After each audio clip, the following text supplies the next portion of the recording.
আলহামদুলিল্লাহ, অবশেষে আমাদের নতুন বাড়ির কাজ শুরু করে দিলাম। নতুন বাড়ির কাজ করতে গিয়ে কি কি হলো সেটাই দেখতে পারবেন। তো আজকে সকাল সকাল বেরিয়ে গেলাম গাড়ির উদ্দেশ্যে। অর্থাৎ আমাদের বাড়ির সামনেই একটা রোড আছে, অর্থাৎ পাকা করা রোড। তো ওই রোড দিয়েই আমাদের সেই ইটের গাড়ি আসবে। তো আমি সকাল সকাল বেরিয়ে গেলাম, কারণ ওনারা তো আর রাস্তা চেনে না আমাদের বাড়ির। তো একবার দেখা দিলে পরের বার ওনারাই আইসা পড়তে পারবো। তো সকাল সকাল যে বললাম সেই রাস্তায়, তো অনেকক্ষণ ওয়েট করার পর ফাইনালি দেখতে পারলাম যে ওনারা আসতেছে।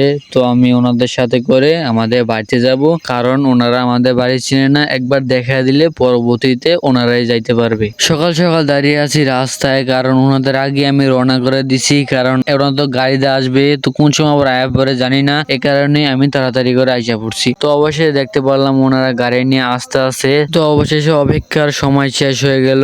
তো এখন আমাদের গাড়ি আইসা পড়ছে, এখন জাস্ট নিয়ে আমাদের বাড়িতে যাইলে হবে। তো অবশেষে গাড়িতে উঠে পড়লাম, কারণ গাড়িটা যাইলে তাড়াতাড়ি যাওয়া যাবে, আটটা যাইলে ওনাদের সাথে আমি পারবো না। এই কারণে গাড়িতে নিয়ে নিল আমারে। তো এখন যাইতেছি আমাদের বাড়িতে। তো অনেকক্ষণ গাড়িতে বসে থাকার পর অবশেষে আমাদের বাড়ির সামনে আইসা পড়লাম। তো আমাদের বাড়ির পাশে ছিল কাঁচা রাস্তা, এটাতে আসলে অনেক কষ্ট হয়ে যায়। তো অবশেষে আমাদের বাড়ির সামনে আইসা পড়লো। তো এখানে ইটগুলো নামাবে, এ কারণে আমি নামে পড়লাম এবং জায়গাগুলো দেখা দিয়া ওনাদেরকে বলে দিলাম যে এখানে ফালান। তো ওনারাও ফালান শুরু করে দিল।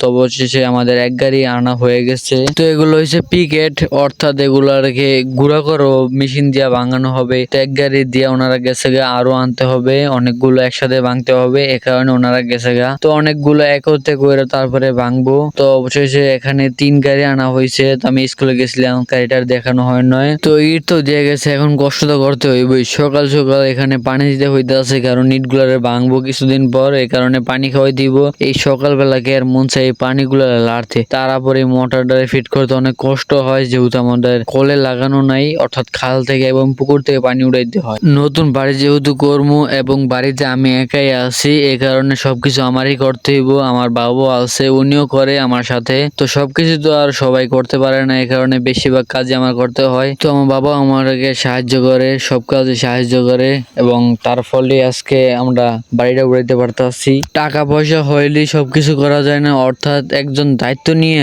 করে কে, কেউ দায়িত্ব নিয়ে কেউ জিনিস করতে চায় না। তো 2 দিন পর আবার ইট নিয়ে আসলো।